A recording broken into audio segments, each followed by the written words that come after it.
시청자 여러분 안녕하십니까? 한라인5입니다. 오늘도 첫 소식은 코로나19와 관련된 내용으로 시작합니다. 정부와 여당, 청와대가 급속하게 악화되고 있는 코로나19 사태에 대응하기 위해 추가 경정 예산을 편성하기로 결정했습니다. 앞서 2조 원의 예비비를 먼저 투입하기로 결정했는데요.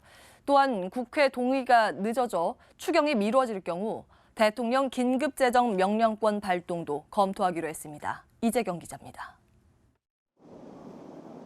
당정청이 추가 경정 예산을 편성하기로 했습니다.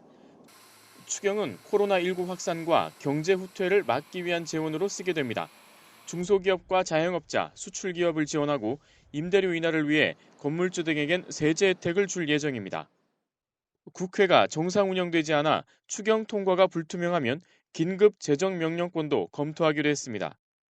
대통령 긴급 재정명령권은 외우 내환, 천재지변과 같은 중대한 위기에 국회가 모이기를 기다릴 여유가 없을 때 대통령이 재정이나 경제상의 처분이나 명령을 할 수 있는 제도입니다. 지난해에는 미세먼지 추경이 일부 야당의 비협조로 4개월을 허송세월하다 대폭 축소된 채 국회를 통과하기도 했습니다. 추경 편성에 앞서 정부가 사용 가능한 예비비 2조 원은 먼저 쓰기로 했습니다. 이번 주에는 경기 방어를 위한 특별 종합대책을 발표할 예정입니다. 그동안 공급에 차질을 빚었던 마스크는 오늘 밤 0시부터 정부가 직접 확보에 나섭니다. 1일 마스크 생산량 1,200만 개의 50%를 정부가 직접 확보해 정상 가격으로 농협중앙회, 하나로마트, 우체국 쇼핑, 공영 홈쇼핑 등 공적 판매처를 통해 직접 공급합니다. 마스크 판매업자의 수출 역시 금지하며 사재기 방지 대책도 마련합니다.